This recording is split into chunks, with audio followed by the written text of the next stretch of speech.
Cody Tucker joins us live from Texas this morning, where I heard the Liver King is just on the run out there. Be careful. Yeah, He might be coming after he you certainly next. is. Yeah. What's going on, man? How are things going?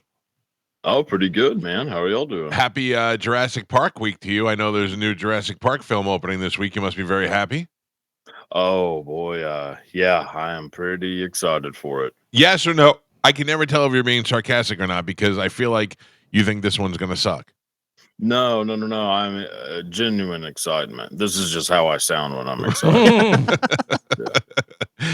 I looked yesterday. My daughter is 12 years old, and she's in volleyball camp every day. And I hit her up yesterday. I've been picking her up from volleyball camp, and I go, "Do you want to go to the movies tomorrow?" And she's like, "All right."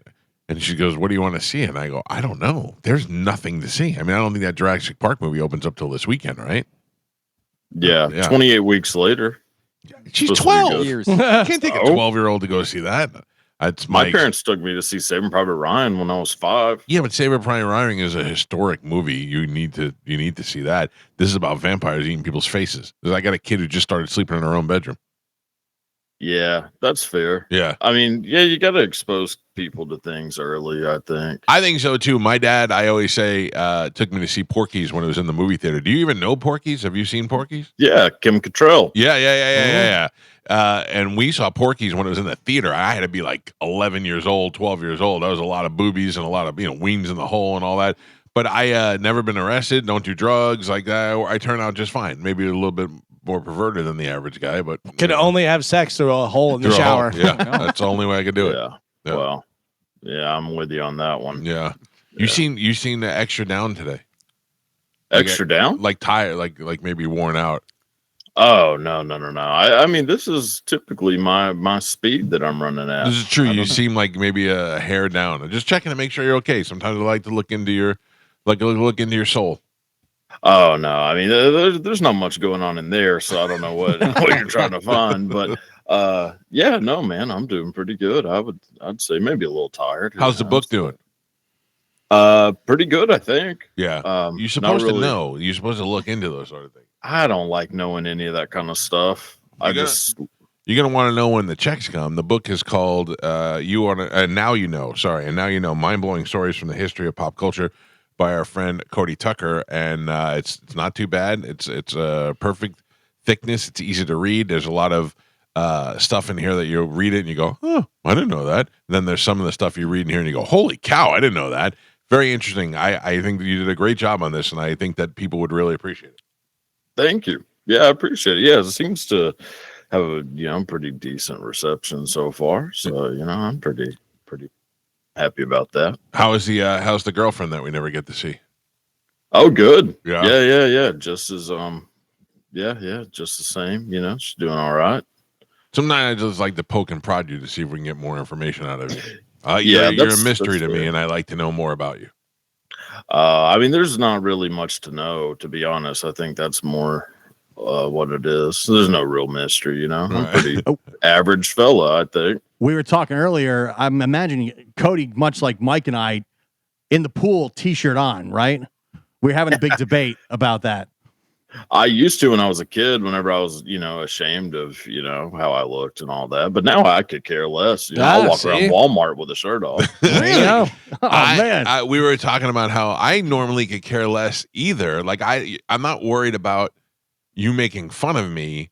I feel like I'm offending you if I go swimming with no shirt on. Like because I'm forcing you to look at people. I do though. I feel like I'm creating an uncomfortable environment because now I got to talk to this fat guy.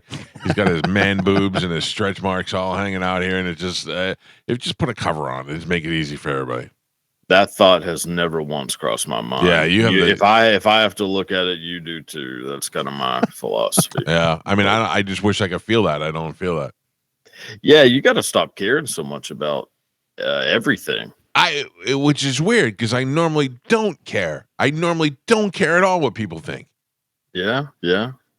Well, I think you should just try ripping that top off, and letting things hang. You're getting a little crazy. It's an odd level of comfort for me for some reason. I went to my daughter's volleyball tournament a couple of weeks ago, and they set up these chairs, and it's like the chairs that have been left over from a Catholic school in the 30s. It's just old, flimsy plastic chairs, and I sat on the chair, and I was not feeling confident.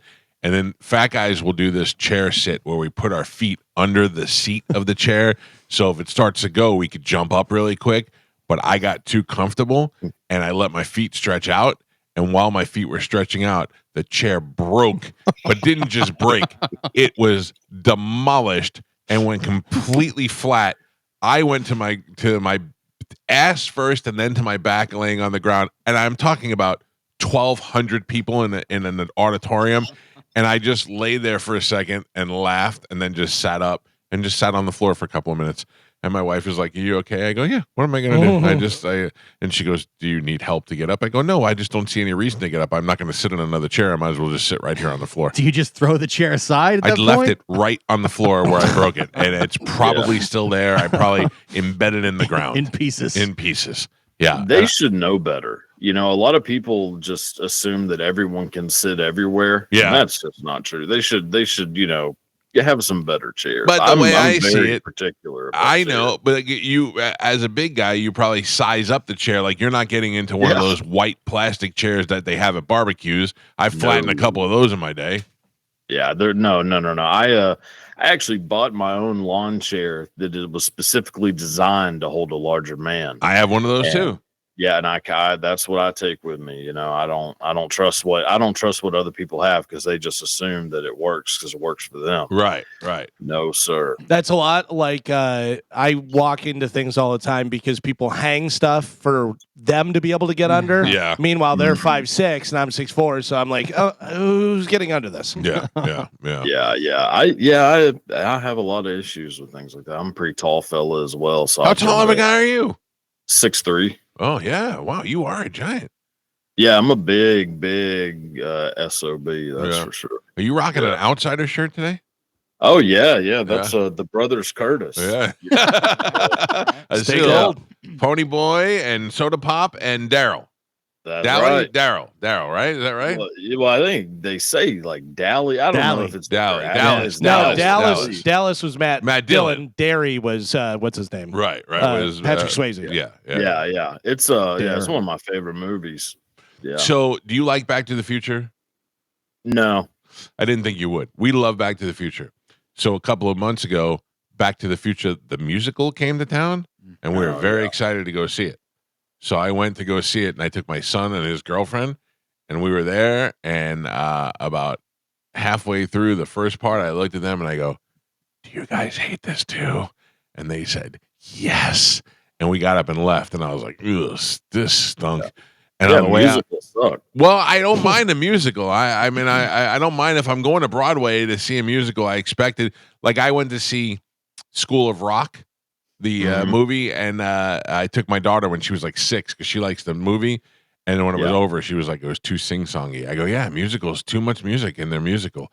Anyway, we left. I saw a poster for Outsiders was coming, and I went, oh, that I would go see. Outsiders the musical. I don't need to see that. Stay gold, pony. Yeah. Stay gold, Dally. I don't want that. That's going to ruin the whole thing for me. Yeah, I mean, it would just be West Side Story.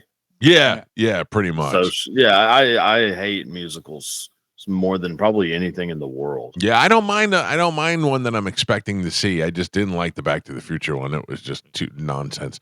I saw the other thing that you put out that everybody else is doing is that list of God damn it, I wish I had it in front of me, that list of movies that you've seen or not seen. Yeah. But you had one on that. You had your list of where you're missing one. Oh, was it Django that you didn't see? No, I've seen that. There was a few on there. I haven't seen Gone with the Wind. Yeah, it's garbage. Yeah. And one that everybody kept messaging me about was It's a Wonderful Life. Oh yeah, fantastic. I wouldn't say that's. I don't agree with that it's that great. I just can't believe you've avoided it so long. Yeah, it's one of those things like every Christmas I say I'm going to watch it. I've also never seen A Christmas Story. You know, Ralphie and all that. Yeah, same.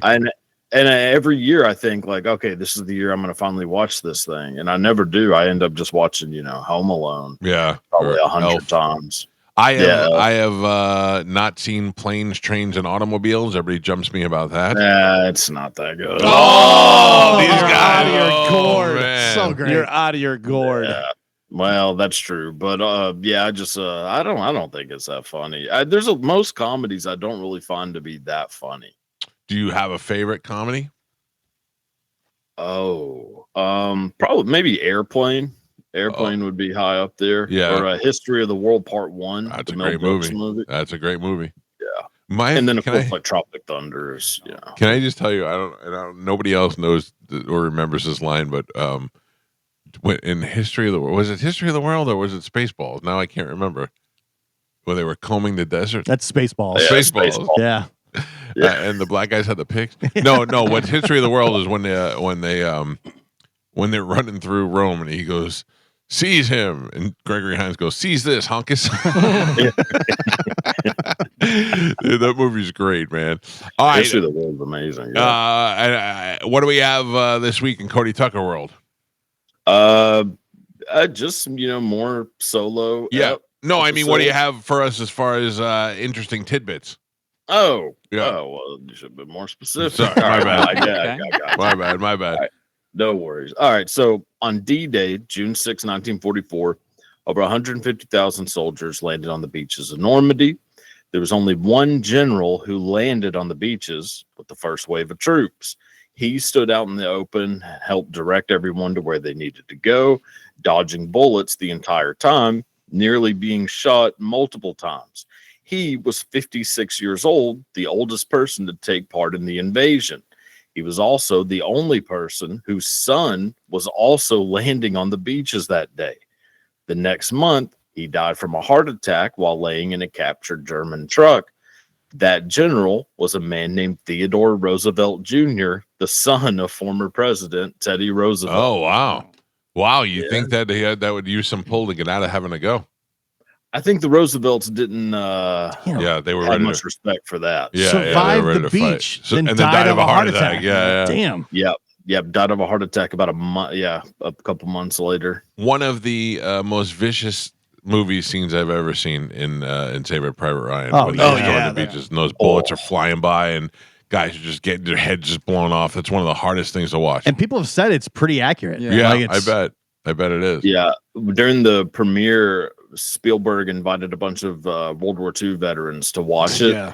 and there was a lot of them who passed out and had to be like taken out of the theater. Yeah. Which, I mean, what a horrible decision on his part. But, Well, yeah, to have them all relive that whole moment. yeah, how would y'all like to see the worst event of your life in Yeah. a movie theater? Yeah, I know Yeah. you're pretty ambiguous about your age. I've asked a couple of times, but are you out of the draft range? What is the draft range? I don't know. I I just think know my it. weight puts me out of the draft range. Maybe. I know that at 53 years old, I think I'm pretty safe. 18 to 25. Oh yeah. 18, I'm yeah. way out of that. Oh, Yeah, good. yeah, You're yeah. good. 18 to 25. Yep. Oh man, that makes me nervous for my kid. Mhm. Yeah. Not that he's going to get drafted. I just don't like to think about that. All right. What else we have? All right, so another World War II one, actually. So during World War II, a Soviet soldier named Yakov Zhugashvili was captured by Nazi soldiers and held as a prisoner of war. Yakov tried to hide his identity, but was soon recognized. He was immediately interrogated, and attempts were made to have him released in exchange for Hitler's nephew, Leo Raubel. But Soviet leader Joseph Stalin refused the offer. Stalin said that Yakov was a coward for surrendering, said that he should have killed himself before being captured. The reason Yakov was trying to hide his identity was because he was the son of Soviet leader Joseph Stalin. Oh, wow. That's what a big brutal one. father. Yeah. All right. Yeah. If you want to check out more from Cody Tucker, you could do like I do and follow him on social media at the Cody Tucker Show on Instagram and on YouTube. And on YouTube, he does his show, and you and your guy doing the show together, the double wide one. Oh, yes. Yeah. Double Wide Dog still going strong. Yeah. Just rambling about a bunch of BS. Any porn stars coming up? Yeah, there will be a few coming up eventually. Just not this coming week. All right. But yeah, I'll get back to it. No, I just like to check in every once in a while. Go follow Cody Tucker, give him a like and subscribe, and then we'll check in with him next week. Cody, thank you, brother, and good luck with Jurassic Park. Thank you. I will do my best. All right, pal. Take it easy. There you go. Great Cody Tucker. Love that kid.